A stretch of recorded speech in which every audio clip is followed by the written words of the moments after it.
दोस्तों, आज संसार की सबसे बड़ी विडंबना यह है कि मनुष्य अपना जीवन अपने तरीके से जीता है और जीना चाहता है।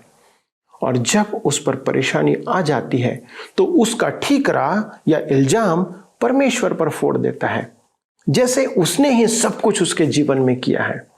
यदि हम परमेश्वर के नियमों का पालन करेंगे तो हम उन सभी बातों से बचे रहेंगे, और यदि पड़ भी जाएं तो परमेश्वर ही हमें उससे निकालने में सहायता करेगा। यह कैसे हो सकता है? क्या आप ये प्रश्न कर रहे हैं? यह जानने के लिए कृपया हमारे साथ इस अध्ययन में शामिल हो जाइए।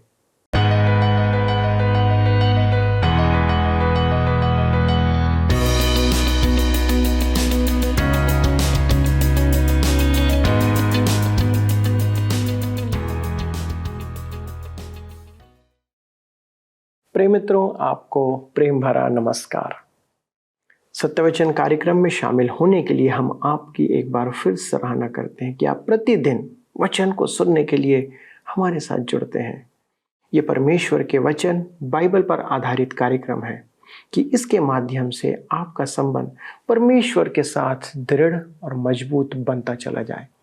बाइबल सृष्टिकर्ता परमेश्वर की आपके जीवन के लिए एक निर्देश पुस्तिका है। बाइबल इस बात के उदाहरण दर्ज करती है कि कैसे परमेश्वर पूरे इतिहास में लोगों के जीवन में कार्य करता है। दोस्तों, लोगों ने इस विषय पर सकारात्मक और नकारात्मक दोनों प्रकार से प्रतिक्रिया दी है, जिनसे आप मूल्यवान सबक सीख सकते हैं। आप देखेंगे कि कैसे परमेश्वर उन लोगों के लिए छुटकारा लाता है जो टूटे मन से उसके पास आते हैं। परमेश्वर उस कार्य को पूरा करने के लिए विश्वास योग्य है जो उसने आप में आरंभ किया है। लेकिन यदि आप उसके विरुद्ध चलते हैं, पाप करते हैं, तो क्योंकि वह पवित्र परमेश्वर है, उसका उचित न्याय वह करेगा जो पीड़ादायक हो सकता है आपके लिए। जैसे कि हम बाइबल के अंदर भजन संहिता से इन दिनों अध्ययन कर रहे हैं। आज हम एक ऐसे ही गीत को देखेंगे ताकि हम ऐसे कार्यों से फिरें और पवित्र जीवन जीने के लिए ललायित हो जाएं। आइए अध्ययन में आगे बढ़ें। मेरे मित्रों, आइए आज हम अपने अध्ययन में आगे बढ़ें और देखें कि सियोन गीत गाने वालों का उत्तर क्या है। उनका उत्तर सुने। आप मेरे साथ निकाल सकते हैं भजन संहिता 137। भजन 137 के 2 पद में लिखा है, उसके बीच के मजनू वृक्षों पर हमने अपनी वीणाओं को टांग दिया। ध्यान दीजिए, उनका मन गाने के लिए प्रेरित नहीं हो रहा था। उन्होंने भजन गाना छोड़ दिया था। वहां उनकी गायन मंडली नहीं थी। वे गाने की अपेक्षा विलाप कर रहे थे। उन्होंने अपनी वीणाएं वृक्षों पर लटका दी थी। अब उनकी आवश्यकता नहीं थी। वे बेबीलोन की नहरों के पास सियोन के गीत नहीं गा सकते थे। वे केवल यरूशलेम में भजन गाने जाते थे। वे मंदिर जाकर परमेश्वर की स्तुति गाते थे। अतः उन्होंने अपनी वीणाएं वृक्षों पर लटका दी थी। रोने वाले वृक्ष। मेरे मित्रों, आज अनेक विश्वासियों ने अपनी वीणाएं रोने वाले वृक्षों पर लटका दी हैं। उनका गीत खो गया है। उनके पास वीणा तो नहीं है, परंतु व्यर्थ की राग अलापते हैं। मेरे विश्वासी भाइयों, क्या आपने अपना भजन भुला दिया है? आपको शायद अपने मन फिराव के समय का गीत याद होगा, जब आप पहली बार मसीह के संपर्क में आए थे। क्या आपने आज अपना वह गीत भुला दिया है? आइए हम देखें निंदात्मक अनुभव। भजन 137 के 3 में लिखा है, क्योंकि जो हमको बंदी बनाकर ले गए थे, उन्होंने वहां हमसे गीत गवाना चाहा, और हमारे रुलाने वालों ने हमसे आनंद चाह कर कहा, सियोन के गीतों में से हमारे लिए कोई गीत गाओ। बेबीलोन वासियों ने इसराइल के भजन गान के बारे में सुना था। इसराइल एक विशेष कारण से विश्वविख्यात था। हम कुछ देर में देखेंगे। और जब वहां के निवासियों ने सुना कि मजदूर शिविर में इस्राएली बंदी हैं, तब लोगों ने उन्हें देखने के लिए वहां आना आरंभ कर दिया। देखा आपने, इसराइल यरूशलेम के मंदिर के लिए विश्वविख्यात था, क्योंकि वहां जीवित और सच्चे परमेश्वर का मंदिर था। यरूशलेम आने वाले वहां जीवित परमेश्वर के आराधकों को देखते थे। मूर्ति की आराधना नहीं, पर जीवित परमेश्वर की आराधना, जो मुक्ति और पाप क्षमा के द्वारा उसके पास आकर परमेश्वर की स्तुति करते थे। ऐसी आराधना न तो किसी ने देखी थी और न ही सुनी थी। यह समाचार संपूर्ण संसार में फैल गया था। यह सुनकर शीबा की रानी दूर देश से आई थी। उसे विश्वास नहीं हो रहा था। पर्वों के समय इस्राएली वहां एकत्र होकर भजन गाया करते थे। संभव है कि सब भजनों को संगीत से संवारा गया था। दाऊद ने गायन मंडली तैयार की थी और सैकड़ों संगीतकारों की व्यवस्था की थी। अनुमान लगाया गया है कि कभी कभी 1 लाख उपासक मंदिर में और मंदिर के परिवेश में उपस्थित होकर आराधना करते थे। उन्हें सुनना रोमांचकारी होता था। परंतु अब मंदिर जला दिया गया था और यरूशलेम उजाड़ पड़ा था और इस्राएली बेबीलोन में बंधुआ मजदूर थे।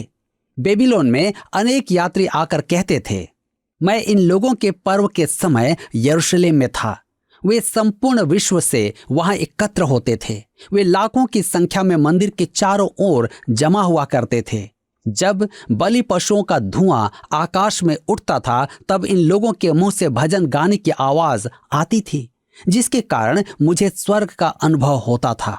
मैंने कभी ऐसा नहीं सुना है। ये लोग सदियों से दाऊद के युग से ही संगीतकार रहे हैं। जब वे एकत्र होकर परमेश्वर की स्तुति करते थे तब संपूर्ण संसार सुनता था। परमेश्वर चाहता था कि संसार सुने।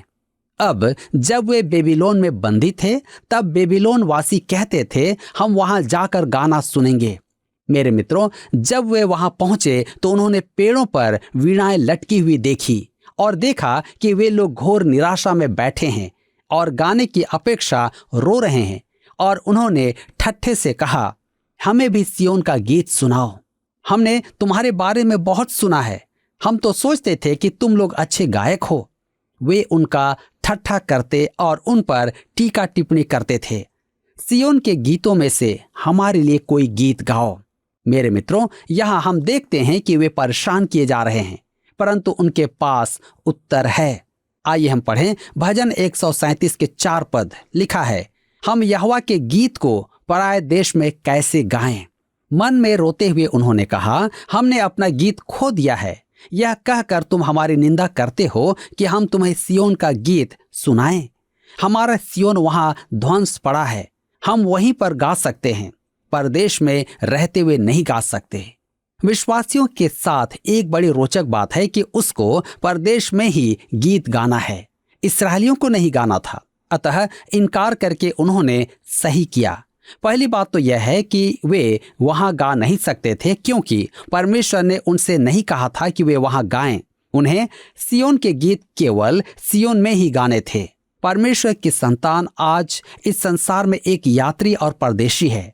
इस घटना से सैकड़ों वर्ष पूर्व इस्राएल जंगल में यात्रा कर रहा था, निर्जन में था। वे मिस्र के दासत्व से निकलकर प्रतिज्ञा की देश की ओर अग्रसर थे। उनकी अगुवाई लेवी कर रहे थे, जिनके कंधों पर वाचा का संदूक था। वे भजन गाते चल रहे थे। उनके तुरंत बाद यहूदा चल रहा था। यहूदा का अर्थ है स्तुति। वे जंगल में चलते समय होठों पर स्तुति गान लिए हुए थे। आज परमेश्वर की संतान को संसार रूपी जंगल से इसी प्रकार चलना है। प्रत्येक मसीही विश्वासी के मन में आज स्तुति गान होना चाहिए। मेरे प्रियो, मैं यह नहीं कह रहा कि उनके होठों पर स्तुति गान हो। दाऊद कहता है कि हमें यहोवा के लिए आनंद का गीत सुनना चाहिए, परंतु हम में से कुछ को उच्चारित गीत न गाना ही सर्वोत्तम है। मैं सबके साथ नहीं गाता हूँ, मैं अकेले में अपने लिए गाता हूँ, परंतु हमें परदेश में गाना गाना चाहिए। परमेश्वर ने हमें मुक्ति का गीत दिया है। विश्वासियों द्वारा गीत भुलाए जाने के अनेक कारण हैं। सबसे पहला स्वाभाविक प्रवृत्ति अर्थात मनोवैज्ञानिक कारण। मनोवैज्ञानिकों का कहना है कि कुछ लोग स्वभाव से आशावादी होते हैं, अर्थात परिस्थिति कैसी भी हो वे मुस्कुराते रहते हैं, सदा प्रसन्न चित्त दिखते हैं। कुछ लोग इसके विपरीत होते हैं, वे उदासी से भरे रहते हैं। कुछ जातियां ही ऐसी होती हैं, जैसे स्कॉटलैंड के निवासी जो रूखे स्वभाव के होते हैं। अफ्रीका से आए निवासी आशावादी हैं। मुझे एक अफ्रीकी महिला के बारे में बताया गया कि वह किसी भी परिस्थिति में सदा प्रसन्नचित्त रहती थी। लोग उससे उसकी प्रसन्नता का भेद पूछते थे। वह कहती थी, जब मैं काम करती हूँ तब घोर परिश्रम करती हूँ। जब मैं विश्राम करती हूँ तब निश्चिंत बैठ जाती हूँ, और जब चिंता करती हूँ तब सो जाती हूँ। ऐसा स्वभाव कैसा अद्भुत है कि जब आप चिंता करें तो सो जाएं। परंतु आज अधिकांश जन प्रसन्नचित्त दिखाई नहीं देते हैं। हम में से कुछ सदा मुस्कुराते रहना पसंद नहीं करते हैं। हमारी रचना ऐसी नहीं है। दूसरी बात यह है कि निरुत्साह और निराशा अधिकांश विश्वासियों को घेरे रहते हैं। कुछ लोगों को अपने जीवन का भार अन्यों से अधिक लगता है। आप कुछ ऐसे विश्वासियों को जानते भी होंगे जो अन्य किसी से भी अधिक परेशानियों से घिरे रहते हैं, जिसे शेक्सपियर कहता है, क्रोधी किस्मत के तीर और पत्थर। कुछ लोग सबसे अधिक पत्थरों और तीरों का वार सहन करते हैं। मैं एक दिन चौराहे पर खड़ा होकर आने जाने वालों के चेहरे पढ़ रहा था। वे सब आनंद से रहित थे, परंतु उनके बीच में एक चेहरा अलग ही दिखाई देता था। मैंने ऐसा त्रासदीपूर्ण चेहरा कभी नहीं देखा था, और उस चेहरे को रविवार के दिन अपनी आराधना में देखकर मैं अवाक रह गया। और इससे भी बढ़कर जब वह आराधना के बाद आकर मुझसे बोली, मुझे आपसे कुछ कहना है। और जब उसने अपनी कहानी सुनाई तब मेरी समझ में आ गया कि उसका चेहरा ऐसा ही दिखना चाहिए था। सबसे अधिक दुखी जीवन की निराशाएं परमेश्वर की संतान पर भी वार करती हैं और वे अपना स्तुति गान भूल जाते हैं। तीसरा कारण है कि वे पाप के कारण अपना गीत भूल जाते हैं। आपको स्मरण होगा कि दाऊद ने अपने महान अंगीकार में कहा था, भजन संहिता 51 के 12 में, अपने किए हुए उद्धार का हर्ष मुझे फिर से दे और उदार आत्मा देकर मुझे संभाल। मेरे मित्रों, दाऊद उद्धार से वंचित नहीं हुआ था, परंतु उसके आनंद से वंचित हो गया था। उसने उसको फिर से प्राप्त करने की प्रार्थना की थी। भजन 32 में उसने उस भयानक समय का उल्लेख किया है जब उसने अपने पाप से पश्चाताप नहीं किया था। उसने कहा कि उसकी हड्डियां पीड़ित थीं और वह सो नहीं पाता था। कैसा अद्भुत चित्रण है। प्रभु यीशु के लिए कहा गया है कि वह एक दुखित मनुष्य था जो शोक से भरा हुआ था, इससे पहले कि आप उसे एक दुखी मनुष्य कहें जो वह नहीं था। यशाया 53 के 4 में कहता है, निश्चय उसने हमारे रोगों को सह लिया और हमारे दुखों को उठा लिया, तो भी हमने उसे परमेश्वर का मारा कूटा और दुर्दशा में पड़ा हुआ समझा। उसने हमारे रोगों को उठा लिया और दुखों को सह लिया। जी हाँ, जब आपके और मेरे पापों के सब दुख और दर्द उसके ऊपर डाल दिए गए थे, वह एक दुखित मनुष्य हो गया था, जबकि उसका अपना दुख तो था ही नहीं, क्योंकि वह पाप रहित था। वह हमारे लिए पाप बनाया गया और पाप बलि भी बना। आपके और मेरे पापों से पूर्णतः परिचित किया गया। मित्रों, ये इस्राएली लोग बाबुल की नहरों के निकट क्यों थे? अभी मैं इसका उत्तर दे सकता हूँ। उन्होंने पाप किया था और अपना गीत खो चुके थे। क्यों वे अपना गीत खो चुके थे? क्योंकि उन्होंने पाप किया था और पाप आपसे आपका गीत छीन लेगा। आइए अब हम आगे देखें सर्वोच्च अनुभव। अब अंत में उनके सर्वोच्च अनुभव पर ध्यान दें। भजन 137 उसके 5 और 6 में लिखा है, हे यरूशलेम, यदि मैं तुझे भूल जाऊं तो मेरा दाहिना हाथ सूख जाए। यदि मैं तुझे स्मरण न रखूं, यदि मैं यरूशलेम को अपने सब आनंद से श्रेष्ठ न जानूं, तो मेरी जीभ तालू से चिपट जाए। जिज्ञासु बेबीलोन वासियों की निंदा के बीच किसी ने कहा, हमें गीत सुनाओ। उन्होंने कहा, हम नहीं गा सकते, और उन्होंने परमेश्वर से वाचा बांधी, हे यरूशलेम, यदि मैं तुझे भूल जाऊं तो मेरी जीभ से तालू चिपट जाए। मैं यरूशलेम को कभी नहीं भूलूंगा। यह आशा की एक किरण है, यह पश्चाताप है, यह संधि की वाचा है। हम परमेश्वर के आज्ञाकारी होंगे और फिर से परमेश्वर की इच्छा में आ जाएं। हम पुनः यरूशलेम लौटना चाहते हैं, यह उनका अंगीकार है। हे यरूशलेम, यदि मैं तुझे भूल जाऊं। भजन 137 के 7 पद में लिखा है, हे यहोवा, यरूशलेम के दिन को एदोमियों के विरुद्ध स्मरण कर कि वे कैसे कहते थे, ढाओ, उसको नींव से ढा दो। उनका अनंत बैरी एदोम यरूशलेम के पतन के समय उपस्थित था।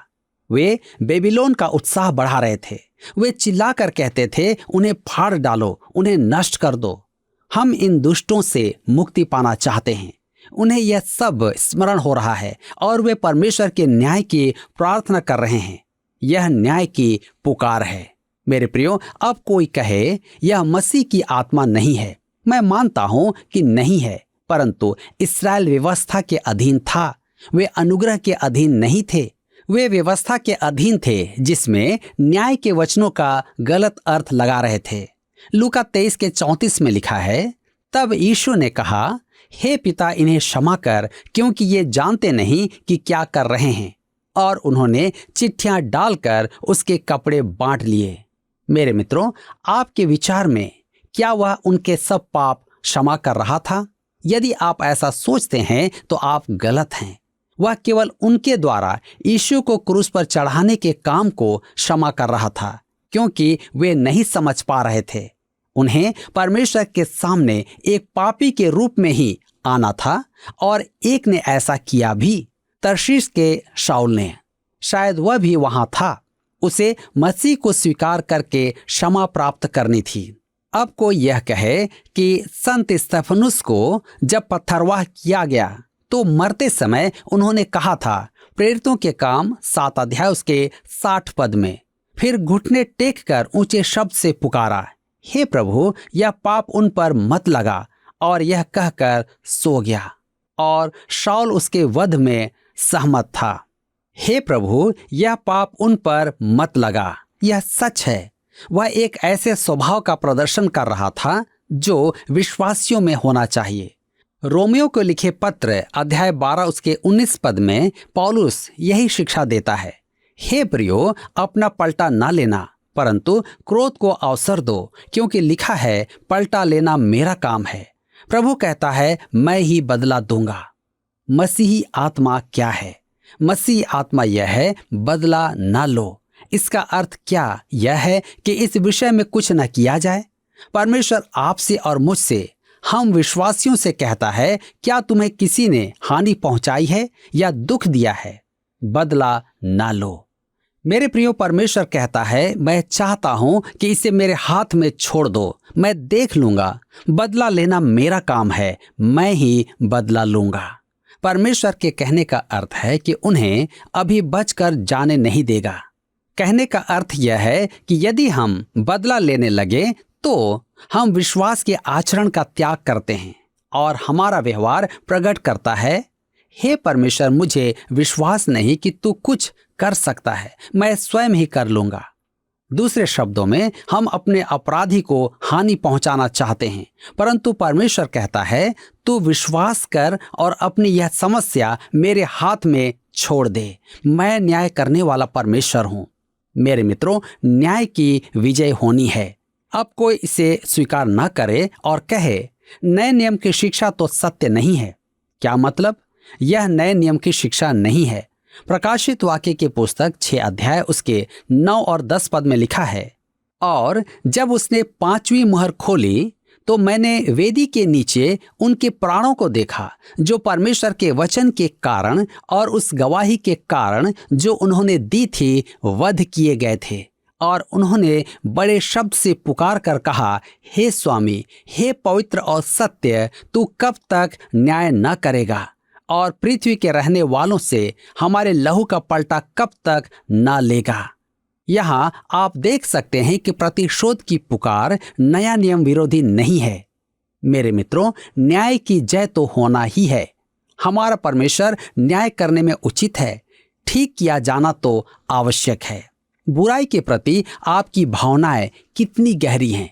क्या आप एक पागल कुत्ते से घृणा करते हैं जो आपके बच्चों को काटने आता है? यदि आपको अपने बच्चों से प्रेम नहीं तो आप एक पागल कुत्ते को घर में भी ले आएंगे और बच्चों से कहेंगे कि उसके सिर पर हाथ फेरें। परंतु यदि आप अपने बच्चों से प्रेम करते हैं तो उस पागल कुत्ते से अवश्य घृणा करेंगे। हमारे प्रभु यीशु के लिए कहा गया है कि जब वह फिर से आएगा तो वह धर्म से प्रीति और दुष्टता से बैर रखेगा। भजन 45 उसके 7 पद में लिखा है, तूने धर्म से प्रीति और दुष्टता से बैर रखा है। इस कारण परमेश्वर ने हाँ तेरे परमेश्वर ने तुझको तेरे साथियों से अधिक हर्ष के तेल से अभिषेक किया है। आप दुष्टता से बैर रखे बिना धर्म से प्रीति नहीं निभा सकते। आप शैतान से घृणा किए बिना परमेश्वर से प्रेम नहीं कर सकते। जी हाँ, आप उचित बात से प्रेम नहीं कर सकते यदि आप अनुचित से घृणा न करें। आप बुराई के विषय वास्तव में कितनी गिरी भावना रखते हैं। बेबीलोन की नहरों के किनारे ये बंदी भावनाओं से अभिभूत थे और उनकी एकमात्र प्रार्थना थी कि न्याय की जय हो। भजन 137 उसके 8 पद में लिखा है, हे बेबीलोन, तू जो उजाड़ने वाली है, क्या ही धन्य वह होगा जो तुझसे ऐसा ही बर्ताव करेगा जैसा तूने हमसे किया है। मेरे प्रियो, यह बदला लेने का नियम है। यह आज भी परमेश्वर की संतानों के लिए सिद्धांत है। गलातियों की पत्री में पौलुस कहता है 6 अध्याय के 7 पद में, धोखा न खाओ, परमेश्वर ठट्ठों में नहीं उड़ाया जाता, क्योंकि मनुष्य जो कुछ बोता है वही काटेगा। वह गेहूं बोकर मक्के की फसल नहीं काटेगा। इस्राएलियों की प्रार्थना है, हे परमेश्वर, उनके साथ भी वैसा ही हो जैसा वे हमारे साथ करते हैं। यह प्रतिकार का नियम है।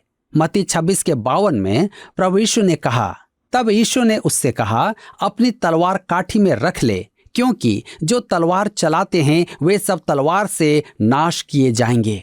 अब यह एक बड़ी कठिन बात है। भजन 137 उसके 9 में लिखा है, क्या ही धन्य वह होगा जो तेरे बच्चों को पकड़कर चट्टान पर पटक देगा। मेरे प्रियो, यह इस्राएली जो बेबीलोन की नहर के किनारे हतोत्साहित और पूर्ण रूपेण निराश बैठा है, कहता है, मैं नहीं गा सकता। उसका ध्यान ध्वंस यरूशलेम और मंदिर पर ही लगा हुआ है। यहाँ बेबीलोन उसका ठट्ठा करके उसे भजन गाने के लिए कह रहे हैं। वह उन्हीं घटनाओं का स्मरण कर रहा है। वह एदोमियों को बाबुल के सेना के बारे में नारे लगाते देख रहा है। वह अब भी नहीं भूला है कि बेबीलोन की सेना ने कैसा संहार किया था। उसकी पत्नी शिशु को गोद में लिए हुए थी कि एक बलिष्ठ सिपाही ने आकर बच्चा छीना और चट्टान पर दे मारा। उसका सिर फट गया और भेजा बाहर आ गया। इन सब बातों को ध्यान में रखकर वह कहता है, क्योंकि स्वर्गवासी परमेश्वर न्याय करता है, बेबीलोन को भी ऐसा ही बदला मिलेगा। मेरे मित्रों, आप माने या ना माने, या तो इतिहास में व्यक्त है कि खुसरो महान के सेनापति ने बेबीलोन के साथ ठीक वैसा ही किया जैसा उन्होंने इस्राएल के साथ किया था। क्या यह भजन अंधकार के युग का है? आज के ज्ञान के युग में यह अप्रचलित लगता है। क्या मनुष्य अधिक सभ्य और प्रेम करने वाला बन गया है? भले ही यह भजन आज प्रासंगिक ना हो। आज हर एक द्वीप में युद्ध की तैयारियां हो रही हैं और सबसे बड़ा नुकसान बच्चे उठाते हैं, और मनुष्य के प्रति मनुष्य की पार्श्विकता इस भजन को अत्यधिक आधुनिक बनाती है। एक दिन संसार में नरक का राज होगा। मैं परमेश्वर को धन्यवाद देता हूं कि वह है और न्याय करता है, धार्मिकता निभाता है, वह पाप का अंत करेगा। मैं परमेश्वर का धन्यवाद करता हूं कि वह दयावंत है। मनुष्य के विपरीत क्रूस उसके प्रेम को प्रकट करता है, उसकी पवित्रता को प्रकट करता है। मेरे उद्धारकर्ता ने मेरे पाप अपने ऊपर ले लिए हैं। परमेश्वर ने मुझसे ऐसा प्रेम किया कि मेरे स्थान पर अपना पुत्र मरने के लिए भेजा। क्यों? क्योंकि उसे पाप का दंड तो देना ही था। आज के अनुग्रह के युग में वह दयावान है, परंतु आप धोखा ना खाएं, वह पवित्र और धर्मी भी है। जो उद्धारकर्ता को ग्रहण नहीं करते वे उसके अनुग्रह को तुच्छ जानते हैं। जो उसकी दया से मुंह मोड़ते हैं वे एक दिन दंड पाएंगे। वह 21वीं शताब्दी में ऐसा करने के लिए क्षमा प्रार्थी नहीं है, क्योंकि वह अब तक हमारे साथ धीरजवंत रहा है। वह अब तक अनुग्रहकारी है। मेरे प्रियो, क्या आपने उसकी दया को स्वीकार किया है? यदि नहीं तो मेरे मित्रों, आज मौका है कि आप अपने जीवन को प्रभु यीशु के हाथ में सौंप दें, क्योंकि वह आप पर दया प्रकट करना चाहता है। अन्यथा दंड के लिए तैयार रहना है। क्या आज आप अपने जीवन के लिए एक सही निर्णय लेंगे? मित्रों, कई बार हम अपने जीवन में ऐसी परिस्थितियों से गुजरते हैं जो अति पीड़ादायक होती है कि हम परमेश्वर से प्रश्न पूछ उठते हैं कि क्यों प्रभु मेरे जीवन में ये क्यों हो रहा है? मानो परमेश्वर ही ने दुख को हमारे जीवन में लाया है। दोस्तों, परमेश्वर कभी अपने भक्तों के जीवन में पीड़ा या दुख नहीं लाता है, इस बात को याद रखिएगा। लेकिन जब हम उसके मार्गों को छोड़कर अपने मन के अनुसार चलने लगते हैं तो वह न्याय करता है, क्योंकि वह हमसे प्रेम रखता है। हमें अपने मन में यह स्मरण रखना है कि परमेश्वर दयालु परमेश्वर है, इसलिए जो उसके पास दीन मन से आते हैं और अपने पापों को मान लेते हैं वह उन पर दया करता है, लेकिन इसलिए कि वह पवित्र, न्यायी और धर्मी परमेश्वर भी है, हमारी गलतियों में हमें छोड़ नहीं देता। वो हमारी ताड़ना करता है और हमें अपने गलतियों को पहचानने का अवसर देता है कि हम अपनी गलतियों को पहचानें, पश्चाताप करें और परमेश्वर की ओर वापस फिरें। इस्राएल जाति उसकी चुनी हुई जाति है, वह उसे अपनी निज प्रजा कहता है, लेकिन जब उन्होंने गलती किया तो उन्हें बाबुल की गुलामी में उसने भेजकर कठोर दंड दिया। हमने उससे संबंधित भजन का अध्ययन किया। आपने देखा कि वे वहां रो रहे हैं और परमेश्वर को स्मरण करके कह रहे हैं कि वे परमेश्वर के दिए देश में कैसे आनंदित थे। हमें इससे सीखना है और सतर्क होना है कि कहीं हम भी कोई गलती तो नहीं कर रहे हैं। यदि आप किसी संकट में हैं तो स्वयं का आज मूल्यांकन करें, इवैल्यूएशन करें और उसके पास आए।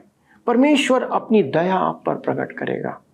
दोस्तों, यदि आप किसी संकट में हैं तो परमेश्वर के सामने अपने जीवन का मूल्यांकन करें, उसके निकट आए, इवैल्यूएट करें कि क्या आपने कोई गलती की है और निश्चित परमेश्वर अपनी दया आप पर प्रकट करेगा।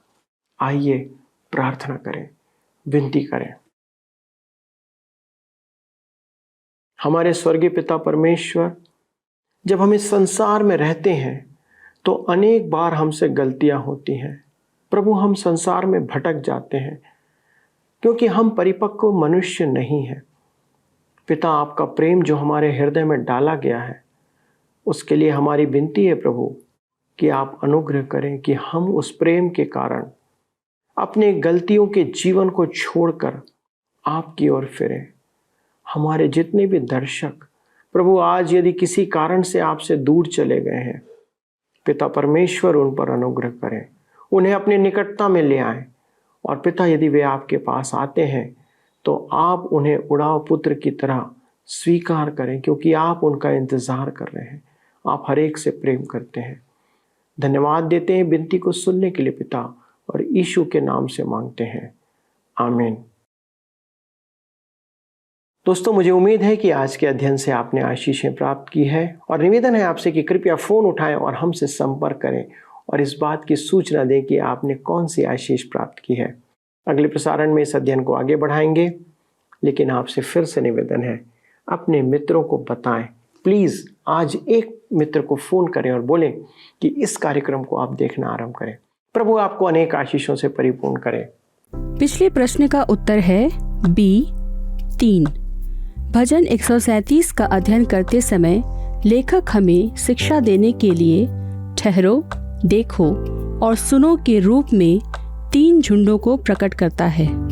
आज का प्रश्न है, आज के अध्ययन में हमने जाना कि इज़राइल की खालिस्तान विश्वविख्यात थी। A. बलिदान, B. युद्ध कौशल, C. भोजन, D. आराधना। मित्रों, इस प्रश्न का उत्तर हमें कल सुबह 6 बजे से पहले विकल्प A, B, C या D के साथ अपना नाम, पता, स्थान के साथ 9651433397 पर SMS या WhatsApp करें। सभी विजेताओं को विशेष पुरस्कार प्रदान किए जाएंगे। धन्यवाद। क्या आपको यह कार्यक्रम पसंद आया?